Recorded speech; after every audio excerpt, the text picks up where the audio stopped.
Yo! Hey! What's up? How's life? What are you doing here?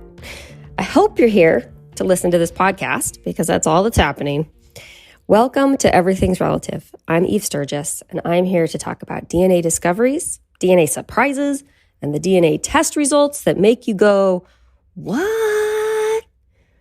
A large part of our community is made up of people who innocently thought they would do a direct-to-consumer DNA test for fun. You've seen them at the drugstore. You've seen their commercials in your face. You know what I'm talking about. It's 23andMe, Ancestry, and the other ones just like it. So all these innocent people, just like you and me, get these tests and spit in a tube. By the way, if you haven't done this yet, it is so much spit. I feel like no one warns anyone else about the sheer quantity necessary. It's very gross. Anyway, so they spit in the tube, mail it off, and a few weeks later, their entire world is turned upside down because their results show that they aren't who they thought they were. Or their dad isn't who they thought, or their mom, or sometimes both. It's wild, and it could happen to you. It happened to me, although my news came with a phone call, not a gallon of saliva, but then we did a test after the phone call to confirm things. But anyway, okay, so that's a story for another time. I'm here because I want to hear everyone else's stories. I'm here to bring us all together to say to one another, me too. You are not alone. We are in this together. I hope that if you're here, it's to join us in laughing and crying about how bizarre this whole thing is when it happens, how it can change your whole life, or not. Doesn't always change your life. I'm open to all of it. And what parts of society created the system where this even happens. When I talk about that, you learn that I'm a progressive feminist. So be ready for that. There's not so much of that today. I'm just saying in general. Welcome. Today I talk with Tonnocus. He came to me through a friend, not through a Facebook group or from hearing my podcast. He came to me without any clue of how big our world is. It's been a few months since we talked, but I really appreciated his thoughtfulness while telling the story. He's really thinking about what words to use and how much history to tell. It's like I was watching the yarn be spun. The yarn? How do you say it?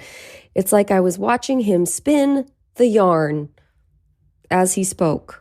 Is that how you say it? You'll see what I mean. Anyway, see you in a bit. So that's all I know is that we have a mutual friend. Her name is Julie. But you had, I think, tell me, and you tell me if I'm wrong. And but you had said like, hey, on Facebook, you had said like, I just had this really wild discovery adventure, and then Julie said, oh, you got to talk to Eve. Absolutely. So I didn't read what the adventure was, so you got to tell me everything. Okay, well, I have plenty to tell then. There had always been a lingering question over who my father was.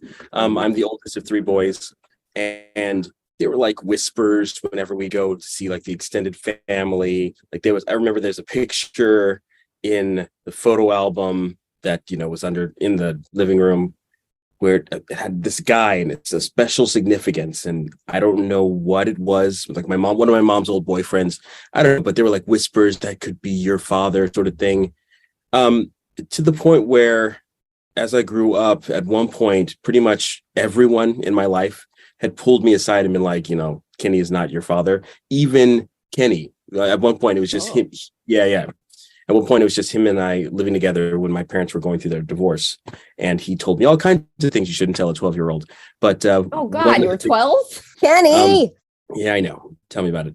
But one of the things he dropped one day was, and I might not be your father. And he said something like, I don't really want to know because I'd rather not know for sure. I'd rather just, keep going.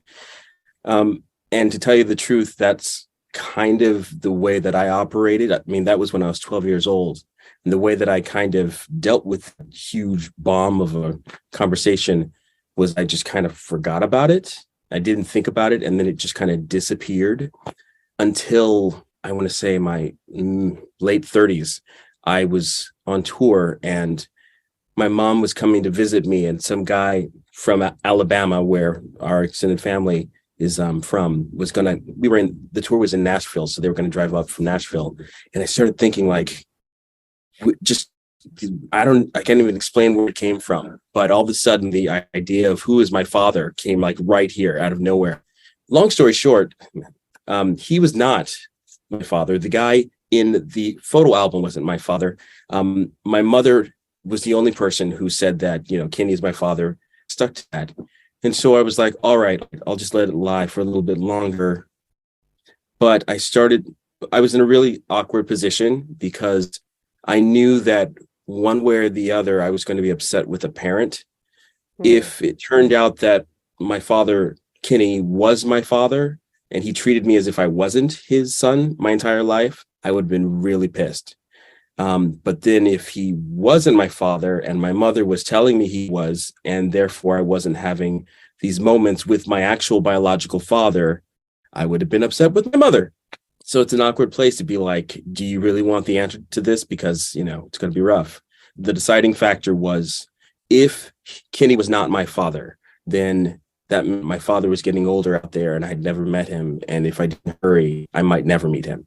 And so that was what made me come up with the plan. So I reached out to my cousin on my Kenny's side. And I said, let's do this ancestry.com thing. Let's both turn in, our DNA. And then when they process it, we'll get an email saying, she's your sister, you're his, or she's your cousin, you're his cousin. And it doesn't, then I'll know he is not my father. And then the next stages. So she knew. So your cousin knew the question mark. That was the question mark. Okay, she wasn't. No, okay, she wasn't. Everyone on Kenny's side didn't believe I was his son. It was fun, like visiting grandma's. I'd see grandmothers on TV making cookies and being, giving hugs, and I'm like, wow, my grandmother hates me. I don't understand why that like mythical fantasy of a grandmother. It's clearly just something that television invented. Everyone over there, but she was a good friend. She was different. And turns out she went through the same thing as well. She found out that her father, the story goes on and on. But back to the plan. So we both submitted our DNA, and it turns out, wow, I will always remember opening the email, and it said, work. I don't know if I'm supposed to say the name. I can beep it. It's fine. Okay, great. Said he is either. Oh, I want to get this right. It said, you share 50% of your DNA with this person. He is either your son or your father. And I thought, well, it would have to be a miracle. My son. So by some fluke, he had already given his DNA to the company. And so I didn't even need my cousin. She's still my cousin in my heart. I didn't even need her involvement because it told me everything I needed to know right off the bat. And so then came the process of reaching out to him. I sent him an email through ancestry.com that day, but he didn't respond. And it turns out he's in his mid 60s now. He's not that great with technology now that I've gotten to know him a little bit. So I'm not surprised. Right. But I wasn't sure what to make of it. You could see that someone had opened it, maybe. And I was also new to the website.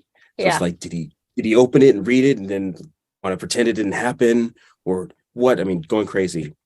And my friend, she suggested, oh, he's in his 60s. They love getting letters. They love getting mail. They're of that age. I'm like, oh, okay, I'll write a letter. That's insightful. That's an insightful friend. Okay. Yeah, I mean, she's actually awesome. So yeah, this is another nugget of wisdom from my friend. And so I composed a letter and I wrote, the situation. By the way, it looks like we share 50% of our DNA. And then I told him about my mother, a little bit about me when I was born, when my mother and father would have met-ish.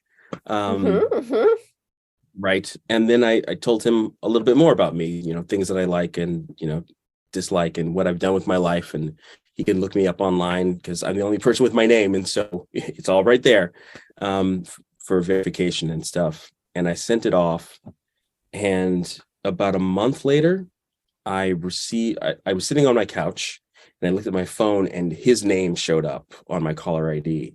I'm like, that is so nuts. Whoa. Yeah. Just like out of the blue.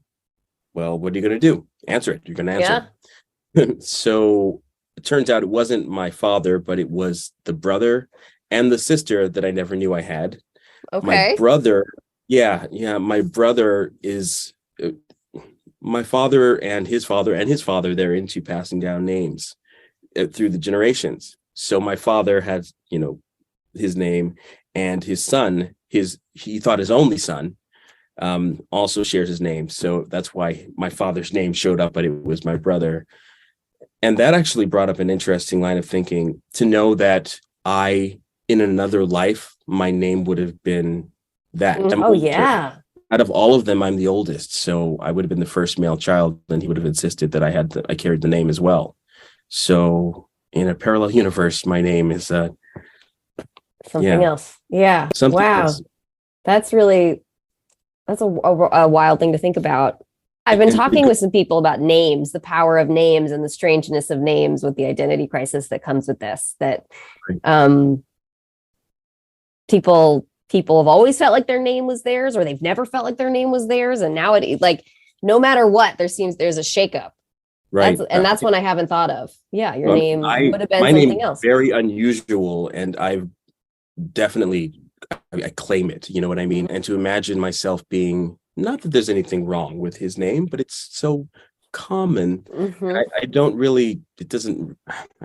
It's I'm glad that things worked out the way they did on that front, at least. So sure. And I went from being the oldest son of 3 boys. I'm going to get in trouble because there's some controversy with some of these. Controversy everywhere. But now I believe I'm the oldest out of 3 boys and 2 girls. 3 girls. So what's that? 6 siblings? 6 of us all together? Yeah, right. 2 of the girls are somewhere else, and we're trying to find them. But we know they exist. But the fact that I have a sister at all after having 2 brothers is just wild to me. So that's really the nuts and bolts of it. There are other things like talking to my father for the first time and seeing his picture and seeing myself in like a man, because growing up, I always looked just like my mother. Everyone's like, well, you look just like your mother. It's remarkable. And my 2 brothers, they look just like my father. So to have a man also, and I look just like him, it really is wild. It's just remarkable, indescribable. Yeah, that's powerful. Genetic mirroring is I think an underappreciated experience. To write that off for yourself, to think that that's not going to be part of your existence, like I've written off having a baby as being part of my existence because I'm a boy, so then to realize, but no, there is a male figure who you look like. In fact, when my father got the letter, he went to my brother and my sister, freaking out about it. Sure. Yeah. And my brother, who's a genius, by the way, he's a jet pilot, like scientist level, like maybe PhD. Really, really awesome to hear that. I love that part of my family, they love and they value education. It's really great. But he went on the case. He and his wife went sleuthing online to find me and look me up and verify the things they could. And there's lots of pictures of me. And when my father said, "So do you think it's real? Do you think he's really my son?" My brother said, "He looks more like you than I do." Right. It's true. Oh boy. Yeah. Wow. Yeah, it's really something. So, it took about 6 weeks for me to actually talk to my father after I made contact with my brother and sister. And in the beginning, I was like, okay, it's going to take his time. And I told him in the letter, our relationship is going to be as close or not close or exist at all it's all going to depend on your comfort level. I'm never going to push myself on you. I don't want anything from you. I'm a grown man. I've, been out in Los Angeles on my own, doing just fine. I don't need or want, okay, I would like to have a conversation with you. I would like to know about our family and, so I can maybe get some insights into who I am, questions that I didn't realize were lingering over my head my entire life possibly could be answered, my heritage, just clues about who I am as a person. And I don't know what all this means, whatever that means. But that's what I would love. Nothing financial. I don't, what made it awkward was I'm not the first child to come out of the woodwork and say, hey, you're my dad. So one of the sisters before me returned, and it was a different experience. Her mom wanted child support back pay. Yeah. And so it was ruinous for him. Right. To just receive a bill. Sure.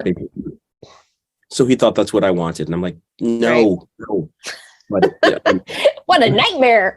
He's like, all these babies out of the woodwork. Yeah. Yeah, totally. We may have more babies we haven't met yet. He was a busy guy. Yeah. Now that I hear that song, Papa was a Rolling Stone. Live your life. Different meaning, right? Yes, absolutely. And I mean, I'm grateful. I make jokes. I'm so glad that you don't like to wear condoms. Right. Oh, right. by the way, he is wildly irreverent. Like, he'll bring up things like, okay, I mean, I'll go here, but really, we're talking about this, wow. Father? Yeah. So, but I'm getting ahead of myself. So it took a while for him to agree to meet up with you. Yeah, and I'm going to get in trouble. I keep saying this. I have a Substack, and as I process things, I write, I believe you are only as sick as your secret. My memory is not very good, and so I can't keep track of lies I've told different people or different versions of myself that I try to put out there. I just really, it's easier to be me and, take me or leave me, but this is who I am. And that's actually how I believe you show the other people in your life that you respect them by giving them all the information, and then that empowers them to choose how they want to engage with you, as opposed to, like, you hear the stories of a guy getting married to a woman, and then 9 months into the marriage, she turns into someone else. And he's like, I didn't realize this is who I married, because she was kind of lying to you this entire time, biding her time until, you could finally meet who you married. Surprise. And I think that's the height of just disrespect. So you will know who you're dealing with as much as possible from day one. And if I'm living my life right, in my opinion, that won't change. What you see is what you get. But your authenticity is consistent. I mean, if I'm doing it right, in my book, but that's not everyone feels that way. Right. Certainly not in my family, both the one I grew up with and the one that I have just been introduced to. And so when I was learning some things about how my grandfather's death, and, that's really traumatic and extreme and horrible, traumatizing for my father. I wrote about it, and when my brother and sister saw it, they felt totally betrayed and lost their minds, and things actually haven't been the same since that. So I really had to do some soul searching about coming on your podcast. Sure. But how they feel doesn't really change the fact that this is my life and this is my story. And I also strongly believe in when you tell people your trials, that opens the door for other people who might be going through something similar to what you're going through, to be inspired, to be encouraged, to get out of a negative situation. I will sacrifice, the norms of, whatever the rules you've made up on how I'm supposed to behave. I'll sacrifice that on the chance that I can help someone who needs help every day of the week.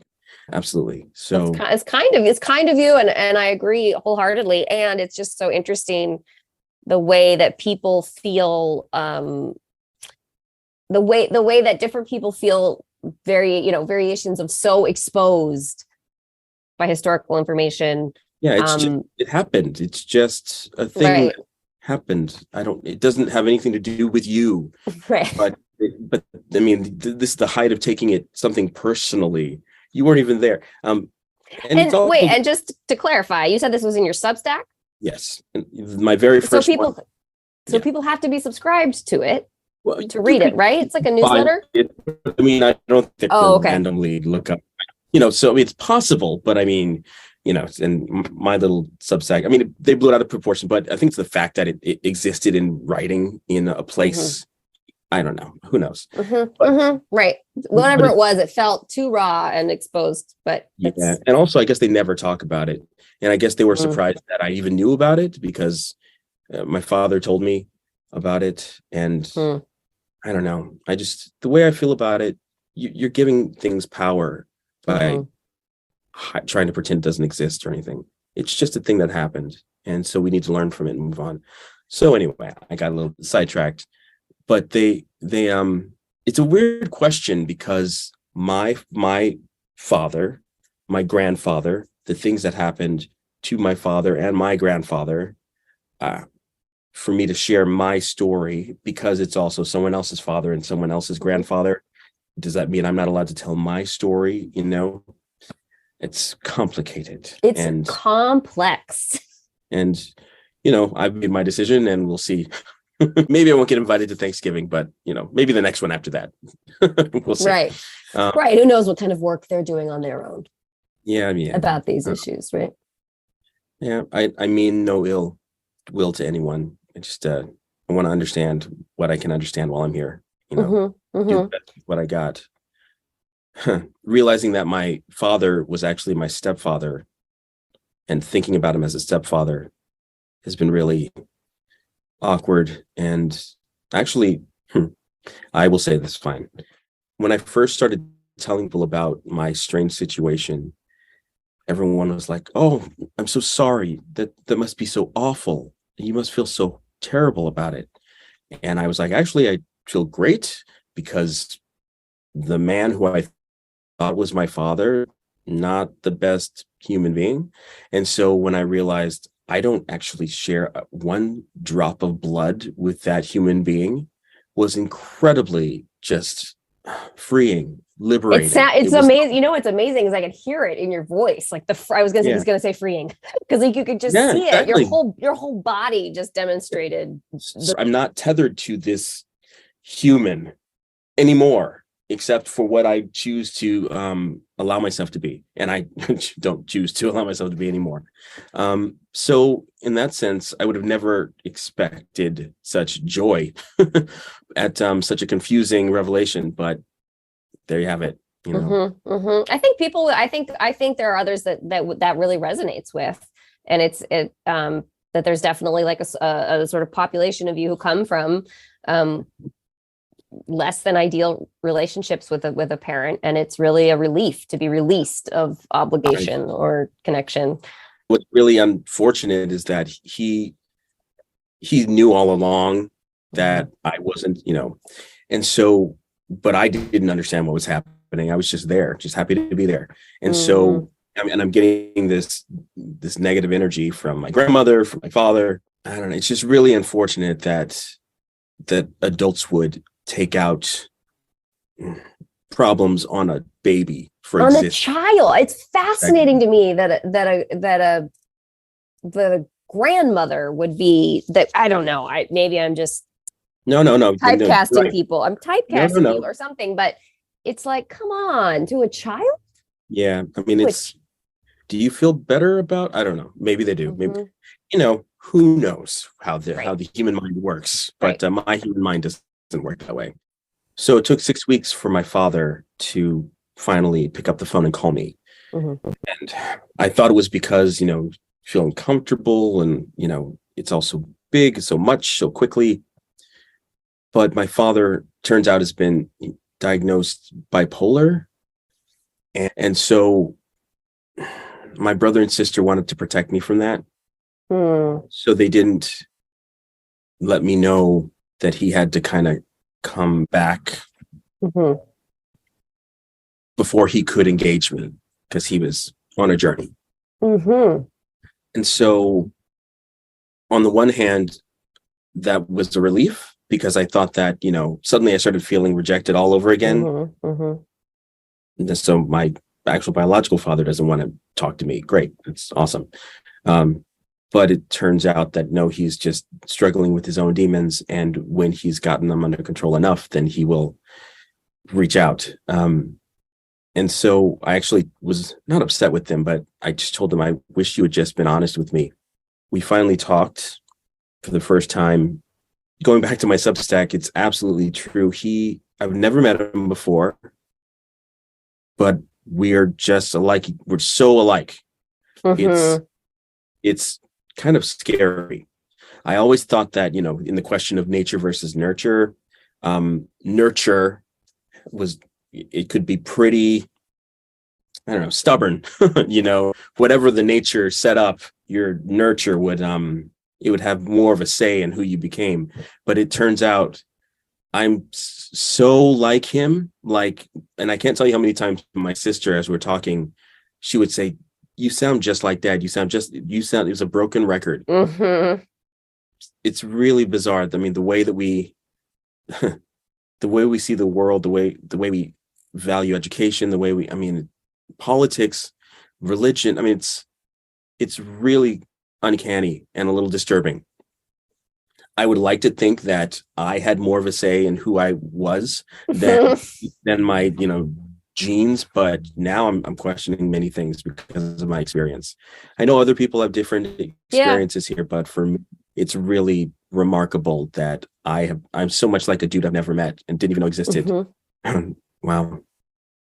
Yeah, that is which bringing it full circle brings us back to the freedom of not being related to that other person. Right. And because it does matter sometimes who you're related to. It does. So it does matter, especially when you meet a stranger and you're just like them. Oh man, oh wow.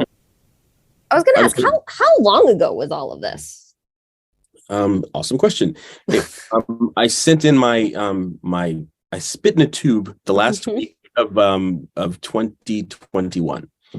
And so I found out about him February of 2022. We had our first contact when I sent him the letter in April. And so then in May-ish is when my brother and sister reached out to me. And it wasn't until July when I finally spoke to my father. So it's been exactly a year when all this stuff has gone down. And to round it all up, I bought a plane ticket to go to Detroit, where they live. My least favorite city in the country might be Detroit, and that's where my family is from. So, it's perfect. Detroit's a lovely place. It's just, both times I was there, it was January. And so say no more. Yeah, exactly. Say no more. Yeah. But I was supposed to be there last weekend, in fact. But I ended up not going because, so I mentioned that my father has his demons. And sometimes what that translates to is when we're on the phone, I have to repeat myself a lot. He doesn't remember the conversation we just had or whatever, which is another reason why I'm really glad that I did what I reached out to him when I did, because who knows how much time anyone has left. So I'll take what I can get, and this is what I'm able to get. So I mentioned that I would come, and I was thinking about coming to see him and how he would feel about that. And he flipped out. And, don't come here. You can't show up at my door, and I'm supposed to clean my house for you and all these things. And I said, no, I would never just show up at your door. That's rude. First of all, I would hate that if someone just did that to me. I would be in a hotel, and I wouldn't even have to go to your home. We could meet in a parking lot. We can go for a walk. We can, go to a movie. We can go have dinner. We can, whatever you want. It's like I said, it's whatever you're comfortable with. And I slowly, systematically talked him down to the point where he was comfortable with me visiting him. So then I bought the plane ticket. About a week later, I get a text from him, and I'm about to go into my acting class, and it's saying, if you show up here without my permission, you'll never see me. And I'm like, without your permission? Oh boy. Doesn't remember. And so then I'm like, so can we make plans ever? Because who are you going to be? How much are you remembering from one conversation to the next? And it is what it is. But at that point, I'd already bought the plane ticket. So after calling him for a week and a half, because he was playing the I'm not going to answer the phone game, I finally got him on the phone, and I told him, I wouldn't just buy a plane ticket. We talked about this and you were okay with it. And so then I bought it. And he said, yeah, could you just not come? Could you just not come? And I said, well, I will respect you, and I will not see you if you do not feel comfortable. And he said, so you're not coming? And I said, well, I would like to meet my brother and my sister and my aunt, and they all want to meet me. So I respect you, and I will not force myself on you. You will not see me at all if you don't feel comfortable. But you can't control me going to meet the rest of my family. So we finally worked through that. And to be perfectly honest, I feel like with the right familial peer pressure, he would have been able to get his act together for, an hour to come and meet his oldest son. So that was settled. But then my sister, right before I got on the plane, disappeared for 12 hours. And I was, just like, I can't do, the universe is saying now is not the time. So yeah. I took the plane ticket credits and I can use it some other time. And we're just going to keep figuring things out. Yeah. That I was a little upset. I was a little upset about that. I would have met my family last weekend. And here we are. That is sad. It's so sad and frustrating. And to me, I think I would feel really confused. By all these sort of battling emotions, energies. Yeah.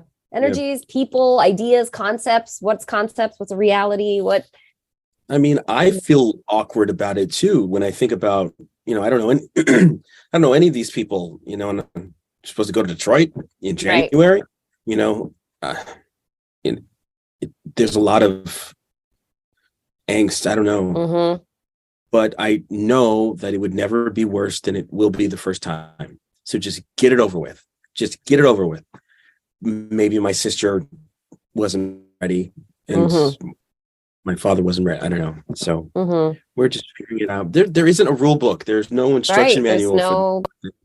There is no playbook. And is your mother still alive? She is still alive. My mother convinced herself that Kenny was my father. Sure. It was. And so, I mean, by sheer force of will, like, I'm not convinced if she took a polygraph test, she wouldn't have passed it, because Kenny is my father. It's just so funny because I've heard the story of when I came around when I was a few months old and to Kenny's family's place, and they confronted her about my, what is it? Paternity. Thank you very much. And they were like, that boy isn't Kenny's. The clutching of pearls performance that my mother did. I mean, bravo. I mean, I don't need you. I don't need any of you. I'm going to raise him by myself. And then like a few months later, Kenny came around. It's like, okay, let's get married. And then the rest is history. Hijinks ensued. But now that I know the full story, and I know that not only was it quite possible that Kenny wasn't my father, might not have been the only candidate. Really, mother. So, I mean, the Oscar goes to, really. But I'm planning on some family therapy to get out what I feel I have to get out about this to her. Wow. Because there is some resentment. I understand, it was the 70s, 80s, that's the 80s. And, you have to do what you have to do. I have not walked a day in her shoes. I understand as much as I can understand, and almost to save face, because you'd be too embarrassed. So then it would be like your pride is more important than your son's mental and emotional well-being. So there's some resentment, and I'm going to put together some family therapy so that we can talk about it. Mm-hmm. But all that aside, I love my mom. She's my best friend. And, when she first heard that I knew the truth, the first thing she said was, "I'm so sorry. I'm so sorry." And I said, "Why are you apologizing? I mean, if you didn't do this, I wouldn't be here. So what, I'm upset that I exist? No, thank you for this. I don't know what happened or why, but I'm happy to be alive. So don't apologize about that. There are other things that you'll apologize for later, but not the fact that I'm here." Right. So it's just awkward all around. Awkward. Mm-hmm. Yeah, that's a good word for it. Yeah, that's a really good word for it. And what about your two brothers that you grew up with, half brothers, but you didn't know they were half brothers? Do you have a relationship with them? Complicated. Imagine that. I honestly believe, because my father, there are things that we as humans just understand without having to say. And it was understood that there was something different about me, and that my brothers shared a bond that I didn't share with them. So on some level, I just think that we always all knew. And so I was always kind of treated like the alien. And that sucks because, you feel like an alien amongst humans. But then once you get around that, you realize how liberating that can be. So I don't have to play by the rules that, our culture says I'm supposed to, because I'm an alien. So I can do whatever I want. I can go into the arts. I can, be anything. At the sky's the limit. Once I reached that point, it was incredibly liberating. But, getting there took some time, a lot of preteen and teenage angst. But sure, I have a feeling we all have preteen and teenage angst. So to answer your question, my brothers, the middle one, we don't talk because he's unreliable as far as, are you lying now to me? I'm your older brother. I was there, so I remember. So you're trying to tell me what I read. And then the younger brother, he's going through his own, bless him. And so I'm a kind of a fall guy, pin everything on me sort of thing, which is fine. I love you guys, whatever. Another reason why we need to do family therapy. So I can more family therapy, more family therapy. Yeah, it's always complex. It's always really complex. And not every family, whether they are all biologically related or not every family grows up close or having good relationships, or all those complexities can exist. And now we really have to work to keep together, I think, because this could be a reason to drift even further apart. So I'm doing what I can, but check in with me in 10 years. We'll see. Sure. Yeah, there's something really about like having to be intentional about that. I understand that for sure. So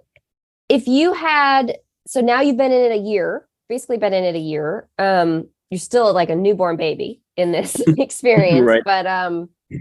But do you feel like you have any advice or anything that you would say to someone who's brand new to it, brand new, someone that's looking at that ancestry page right now and seeing a name they don't recognize?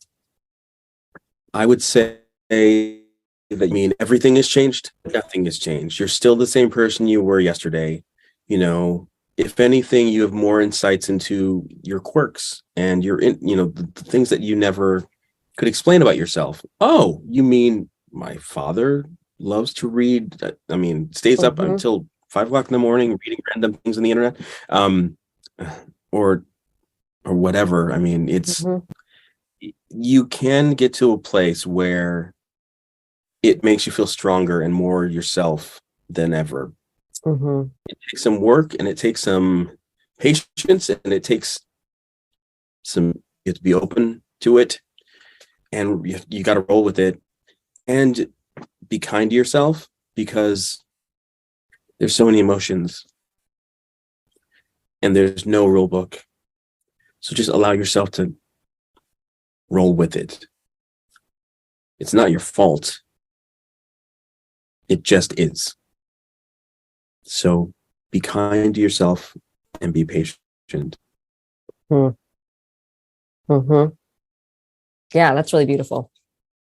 That came up earlier today about accepting what is, talking with someone else. Yeah, just right. And that's hard. I mean, That's hard.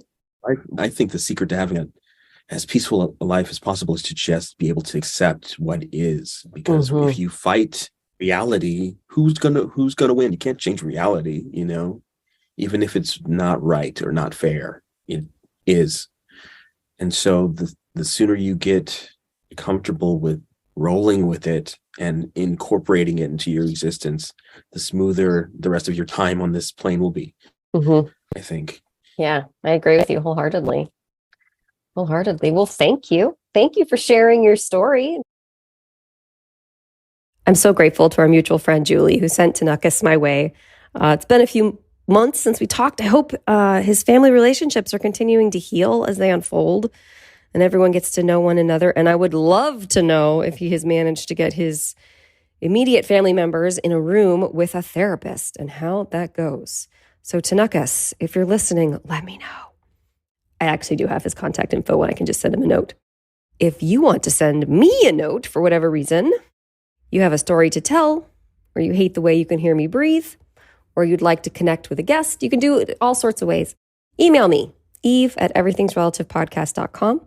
Go to my website, everythingsrelativepodcast.com. Find me on the socials at everythingsrelativepodcast.com. I try to get an episode up every Friday for spring and summer of each year. This is season 5. Will it be my last season? Who knows? The only way to find out is to stick around. In the meantime, I hope you'll support my project and support yourself with self-care. Take a bath. Go on a walk. I'm Eve Sturgis. This is Everything's Relative. Bye-bye. Everything's Relative with Eve Sturgis is produced by Eve Sturgis and Kaylin Egan and edited by Joy Rumel. Logo designed by Ivy McNally, and music is used with permission from Goodbye the Band. Eve is a licensed psychotherapist, but her podcast episodes are not therapy sessions.